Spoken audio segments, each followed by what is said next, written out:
Alright, we're gonna do it here. Eureka! Like no, yes. We can just like Oh, I know a news station that says now.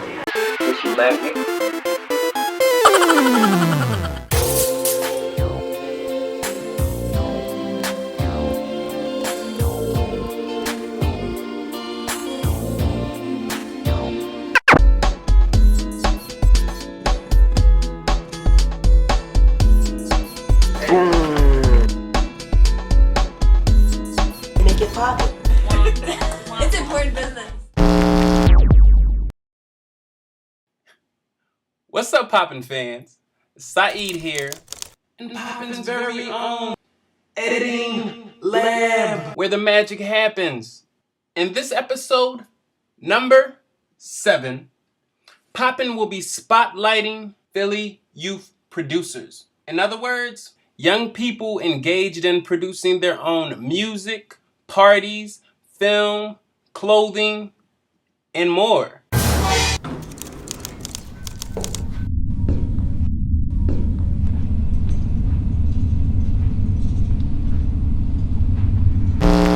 Since we are youth producers, we figured the best way to anchor this episode is to show you how POPPYN is made behind the scenes. Saeed, you still here?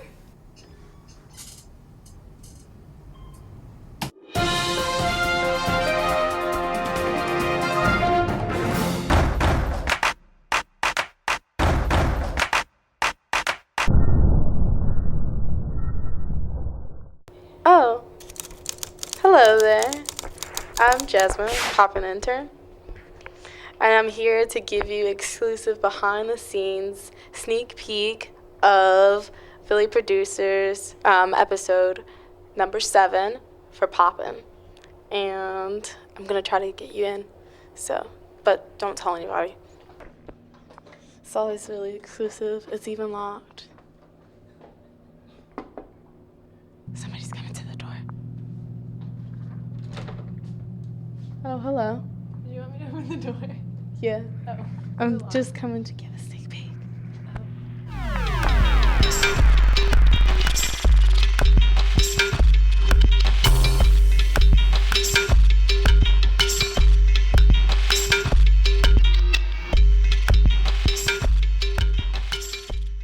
Okay, so here we are. And whatever I'm doing, Nasir? Because POPPYN is the place to come in and start jotting ideas down, start brainstorming, and start plotting. Late as usual. Okay.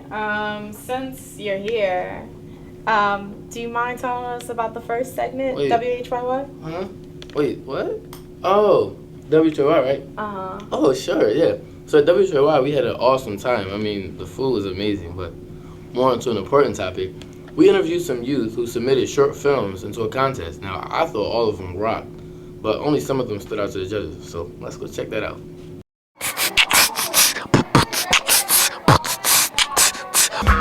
What's up? My name is Nasir.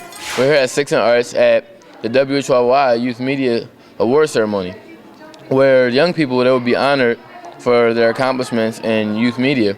And 153 videos have been submitted, but only 17 will be screened tonight. So let's take a look. WHYY Youth Media Awards is WHYY's way of honoring the best youth filmmaking in the Philadelphia area. We're showing tonight are the 17 finalists, and they'll walk away with awards. We've been doing youth media work here at WHYY, kind of like you are at POPPYN, for a while now, and we really wanted to just give a shout out to all the kids who are doing really great stuff.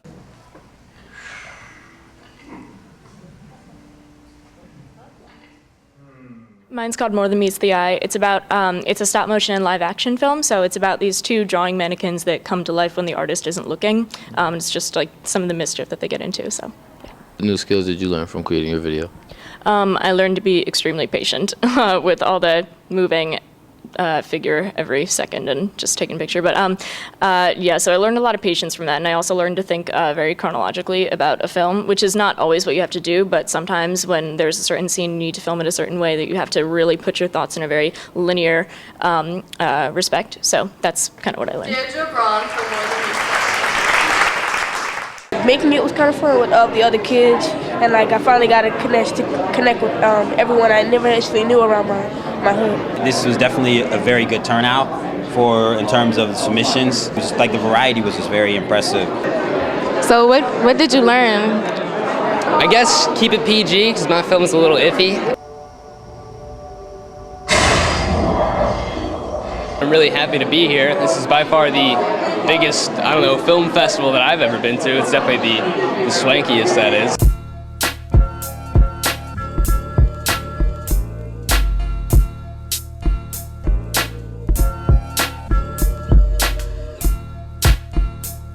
It's been a very positive experience for him. He's been making films since he's been in 4th grade, and this is the biggest film festival that he's been a finalist in. And he's excited about it, and it's really get him notarized as a filmmaker. I'm tired of being a teen. I'm tired of washing dishes. I'm tired of doing chores. I come here for the after-school program, and they say, hey, we got this competition up there, so you should sign up. So I said, all right. I'll put a couple of movies up. What exactly is your video about? It's about adulthood. Like, it's about, at first it start off as what people who aren't adults wonder about it, and then it goes on to say, like, what adults actually have to do, what their life is like. Crib, I got my own place. I can no curfew, no naggy mom. Yeah, I'm on top of the world. What? Anytime you can get a good variety where you have animation, you have narrative, like drama type stuff, where you have music video, experimental, like that's all, you know, and even to like news type programming, you know, that's a very good sign, you know, that young people are really kind of, they're not like creating media all in kind of like one way, you know.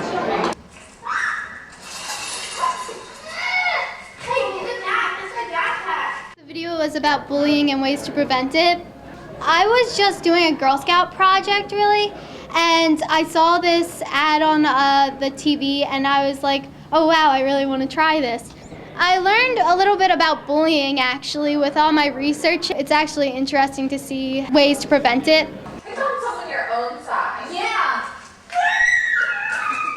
I learned that it's not just that you should be like have your own life out of the community and out of the environment, that you should spread it with everyone else and show like, hey, I have something to offer in this world and you should share it with me. Okay, cool. So that's a wrap, and that's what's poppin'.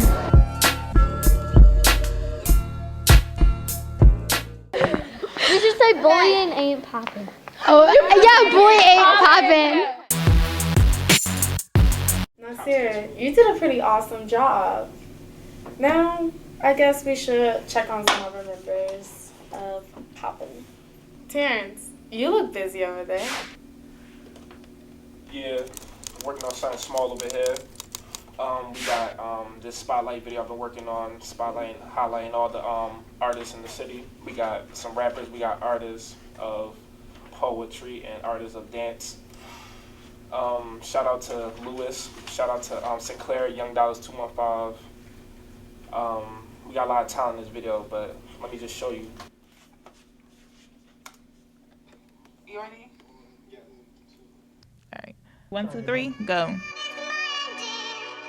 Voices in Power is a group of artistically inclined young poets from South Jersey and Philadelphia areas. They encourage others to express themselves while hosting events for their voices to be heard.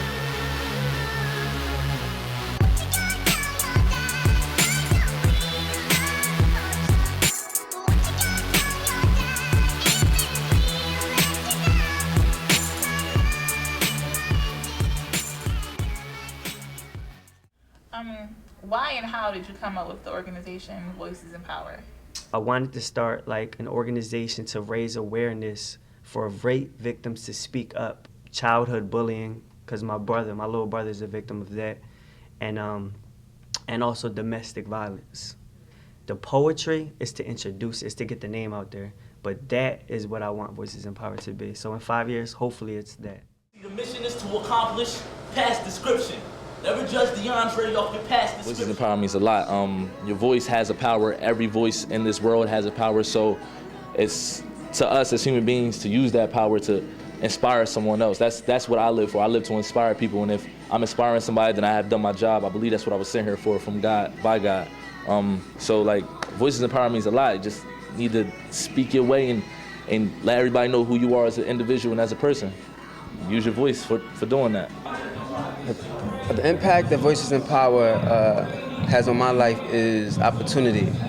And it is the opportunity to be heard. Walk like you know your worth and move your hips to the drum if you reminds you of your heritage, and you too will walk like a queen. I'm a 24-year-old entrepreneur from West Philly who enjoys giving back to the community through my nonprofit. How are you involved with Voices in Power? Well, Lewis called me out about a month ago. He invited me out to this event. He said I could vend here, so we have our brand here, displaying it here, Neil DeViso.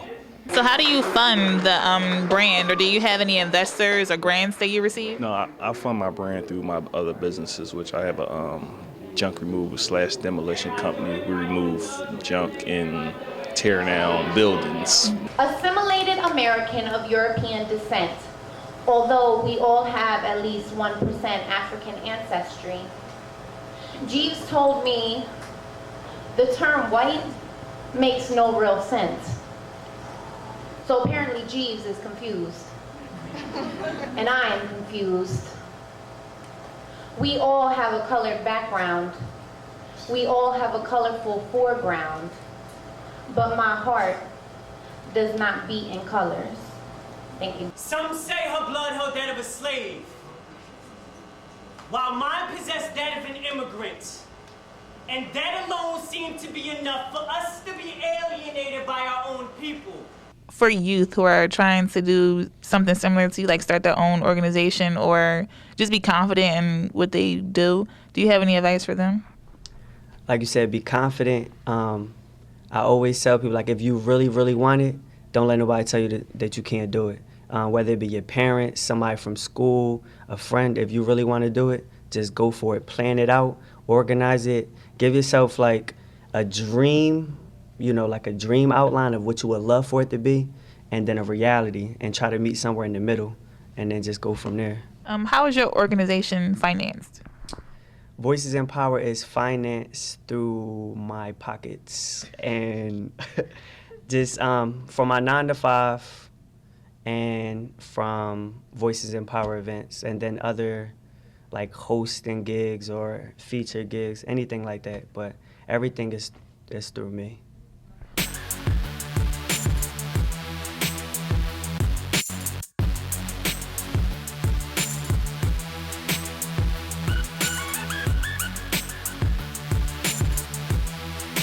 Voices of Power every third Sunday in the month. If you're not with the movement, please move it. Thank you. Let's go, man. We're here.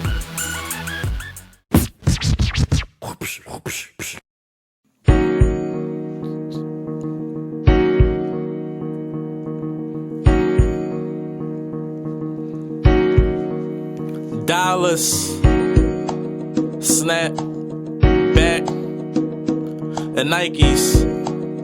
Don't chase your dreams, live them. Don't chase your dreams, everything ain't what it seems, because it costs to be the boss, and I'm trying to be the king. Why is your stage name Young Dallas 215? From my brother and his rap career, people call him Dallas, so my name is Young Dallas because I was younger at the time, and that's how I got that name. Why are you a rapper? At a young age, I was influenced by music from my parents, and my brother got killed in 2003, and I would say music really helped me focus on being more positive what I do in my life now.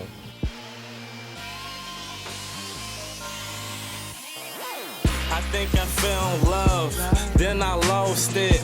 My heart is at a green light, it's never crossed. When you're about to make a song, when you're about to write, is it something that you do? I make music about the things that surround me. I talk about everything from positive to negative to my past history and my life stories to my parents to what's going on in the streets. Positive things, the stereotypes. Do you feel like there's pressure to rap about sex and money and drugs? Yes. It's pressure from all rappers. It's pressure because some rappers rap about, like you said, sex, money, drugs, but they feel like maybe they don't want to change that because that's what they grow up around. What do you think makes those specific topics that most people are drawn to or that most people rap about as opposed to other things? Or they scared to change their music because they scared of what other people might say about them. You think they feel that that's just what works, so they stick to it? Yes. I make mistakes, but I try to make it up.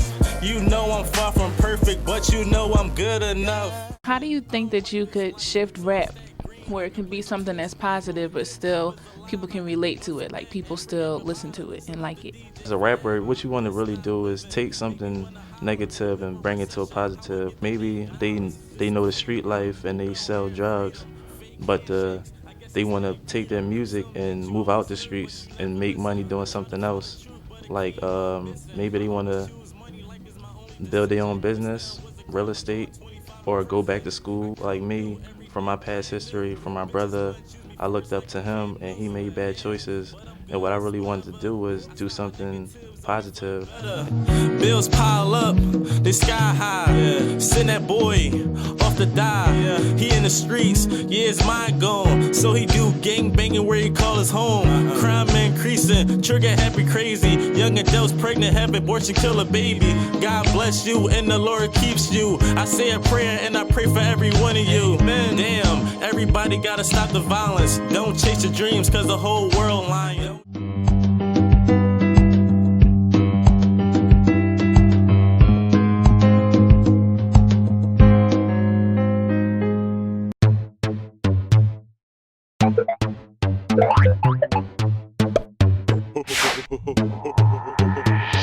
Which is the largest city in the United States with an African American mayor? Chicago, New York, Philadelphia, or Detroit? New York. I want to say New York. New York? Philadelphia. Which movie was filmed right here in Philadelphia? Limitless, The Fighter, The Town, or Black Swan? The Fighter. I'd say Limitless, but I'm not sure. Limitless. Gotta find someone to interview. Why, hello there. Yeah, do you mind if I ask you a couple questions? Do you know Philadelphia's nickname? The city of brotherly love. The city of brotherly love. Philadelphia's nickname? Philly. I'll give you a hint. Love Park. Oh, the city of brotherly love. Seriously? Your answer is the Lion King? You're lying.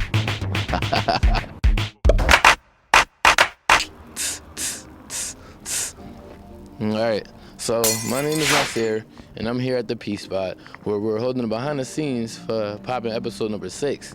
Now, the P Spot is a place for youth to just hang out, hold political meetings, or congregate about any old thing. So we hope that showing them this message will help them see that there are other people around the city trying to spread a positive message. So let's check it out.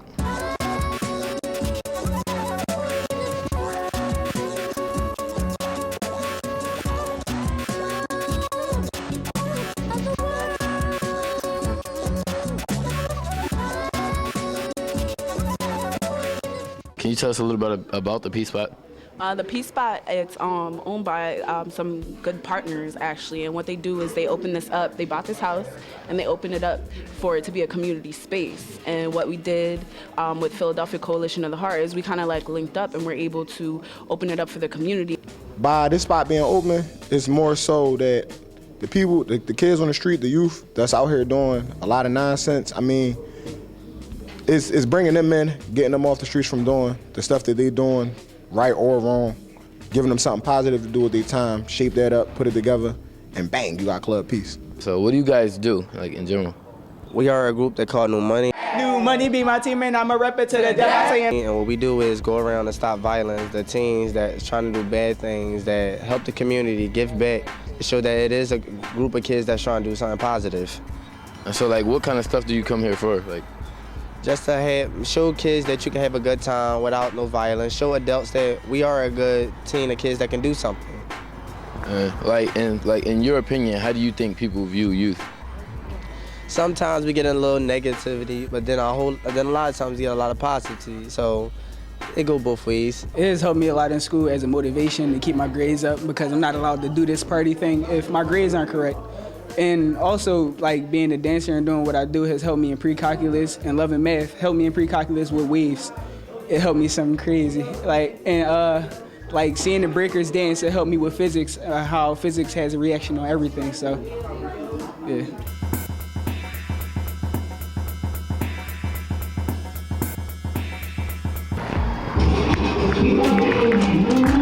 Okay, so we just found out about this really cool place called the Peace Spot, where we just showed our 6th episode of POPPYN, and it's great that we found out that there's other people, another group of youth in the city that are doing their part to spread positivity in Philadelphia. So that's what's POPPYN.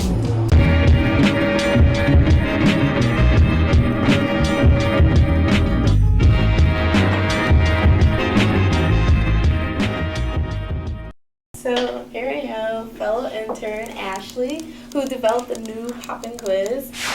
So Ashley, how are fans supposed to share their answers to the questions for the POPPYN quiz? Well, head over to facebook.com/whatspoppin. Hit us up. We want to hear your answers. Cool. Okay. So we're gonna send it over to the oldest of the old heads to see what's poppin' with this episode. Saeed, nice shirt. What's up with you guys? What's up with me? Well, we're on POPPYN's YouTube channel going through some old school POPPYN segments for youth producers, and we found one about prodigies. Mm-hmm. And some of them made my shirt. No way, how? They master screen printers, and why don't I just show you?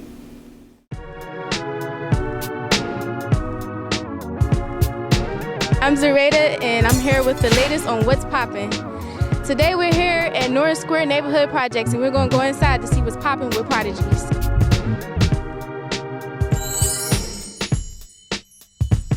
How was Prodigies born? Like, how was it created? It started in 2007. Me and Catherine and a couple other people from Prodigies. First it was Project Hope, just an after-school program, something simple. Kids came here to do their homework. But it slowly started transforming into something like a business, entrepreneurs, and kids with like a positive message trying to make a change. What's the meaning of Prodigies?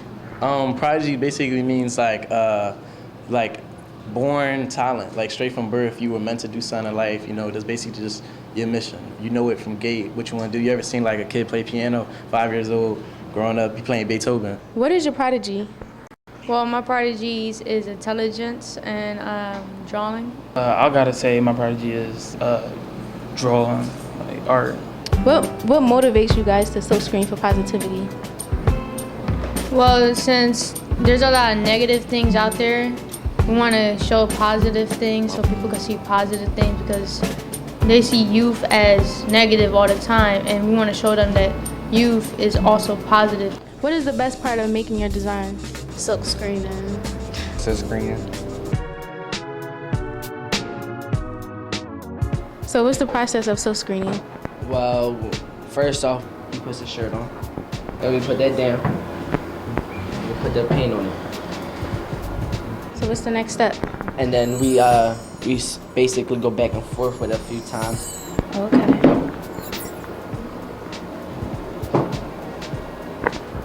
After she folds it, what does she do? She goes over here and she puts it on here, and we usually have a rotation going on because usually 4 shirts can only fit on it. Usually takes like 2 to 5 minutes for it to dry. Well, that we taught you this, may you please show us how you do it? You are watching a master at work.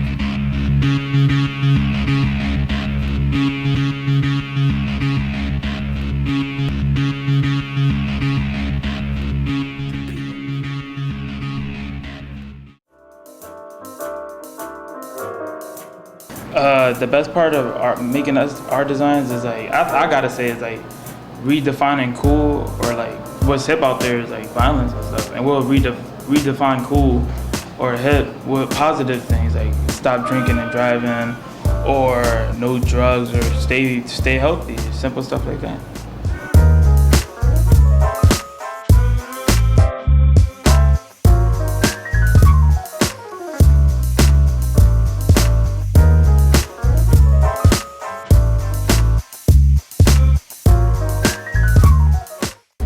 So we just came by the Prodigies and we see what they're about. And we learned today how to silk screen a shirt. We learned that they're another youth group doing something positive, and we learned that they're aware of what's going on around in their community. So that's what's poppin'. Peace. We are Prodigy, and that's what's poppin'. Take that, Mr. Cameraman. Well, I know where I'll be getting my t-shirts from. Well, okay. Maybe I can take you over to one of the Breaking It Down divas, Lindsay. Breaking it down. Breaking it down. Wow. Sorry, did I interrupt you? What are you doing? I'm just perfecting the script for Breaking It Down. You really have to hit the Breaking It Down exactly right or the whole episode falls apart. So, I'm guessing you can present the latest and greatest of Breaking It Down? If you insist. Most Breaking It Down segments are about the media we consume, but this one is about the stuff we consume. But don't listen to me tell you about it. Listen to me tell you about it in the segment. I'm Lindsay Grafe. And I'm Aaliyah Lachey. And we're breaking it down. So, Aaliyah, what are you going to spend your paycheck on this week? Well, I was planning on going shopping downtown and hitting up all my favorite stores, like H&M, North Face, maybe check out some new Nikes. How about you? I'm saving up all my money to get the new iPad 3. The technology on my iPhone 4 is so old school. But Lindsay, didn't you hear all the news about Apple and their sweatshop labors in China? Foxconn is one of the largest factories that makes iPods, iPhones, and iPads, and they're taking a lot of heat lately for the way they overwork and underplay their employees. No, are you serious? Apple has said they're taking steps to improve the situation, but let's take a look. While the average worker building electronics in the U.S. today makes over $23 an hour and works 41 hours a week, most of the people at Foxconn earn just over $2 an hour and strive for a 60-hour work week. Oh, wow. Does this mean I can't buy my iPad without spiraling into a serious ethical dilemma? And what about you? All those clothing stores you mentioned have been investigated for using sweatshop labor and treating their workers really poorly. There are two sides to Nike. The public face, the hidden misery. It's true, Lindsay. Nike especially has had a bad history with crazy stuff like worker abuse and forced overtime. Just like Apple, it erupted into a huge scandal. Nike's public image really suffered since then, and they've taken a lot of steps to see that their products are made ethically. Nike is far from perfect today, but they're setting a great example. So, what can I do? It seems so overwhelming. I feel like I shouldn't buy any Apple products or shop at all my favorite stores. I bet a lot of people feel the same way. I know I do. Let's give some tips to our POPPYN fans that will make them more responsible shoppers. First of all, don't put too much of the burden on yourself. Make yourself aware of what's going on and then make your government leaders aware. Write to H&M or call Senator Bob Casey and let them know that it's important to you that the things you buy are made by happy, healthy, and well-paid workers. It's cool to rock name brand clothes and show off a fresh pair of Jordans, but there are a lot of ways to look good and promote positive things at the same time. Lindsay, weren't you telling me about the sweatshop-free clothes Temple is selling? Yeah, Temple recently started selling clothes from Alta Gracia, a brand from the Dominican Republic that pays workers more than 3 times the minimum wage to make really sweet apparel. Also, sweatfree.org is a great website that will help you find companies that respect their workers and make cool-looking stuff. Another tip, rep Philly, rep PA, rep Sweatshop Free. There are so many companies in PA and in our very own city that hand make a lot of stuff that you probably already buy. I know how much you love Tasty Cakes. Did you know their factory has been in Philadelphia for almost 100 years? Oh yeah, and I heard that Gertrude Hawk, Palmer Chocolates, and Hershey's are all made in Pennsylvania. I love chocolate! And beyond that, Cannondale bikes are made in our state, and Belinky Cycle Works hand makes bicycles in North Philly. Reload makes unique bags and laptop cases here in the city, and 611 Lifestyle is a clothing brand that sells locally made clothes in different boutiques. And at the Reading Terminal Market, there's a Pennsylvania General Store which only sells products made in PA. Another way to shop guilt-free is to check out a thrift, consignment, and vintage stores for secondhand clothes, or a flea market in the city to buy something gently used. It's way cheaper, and many thrift shops support local charities. One easy rule to remember is to keep it local. If you can buy your food from local growers like the Urban Tree Connection and your soap from local soap makers like Beekman Soaps and Northern Liberties, you're helping support your neighbors and Philadelphia's economy. And get your entertainment from Philly youth producers too. Instead of spending hours on YouTube, go see live music or poetry in the city. We know that no store is perfect, but if you're committed to making this city a better place, and we know you Poppin fans are, look past the flashy labels and support Philadelphia. And if you have to have a name brand sometimes, at least shop downtown instead of somewhere like New Jersey. Keep your money in the local economy. Shop smart, Poppin fans, and tune in next time for more help with Breaking It Down.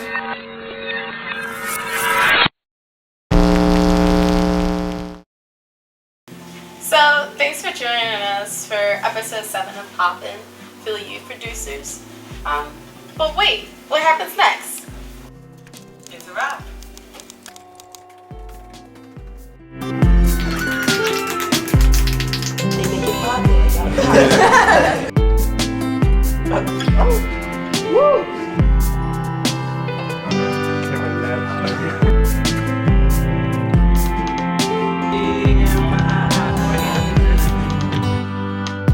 Cookies. Ruffles. Diet Coke. Him, the man on TV. Oh wow. Yep, he says snow. I heard him yesterday. Oh wow, we're getting it straight from the source.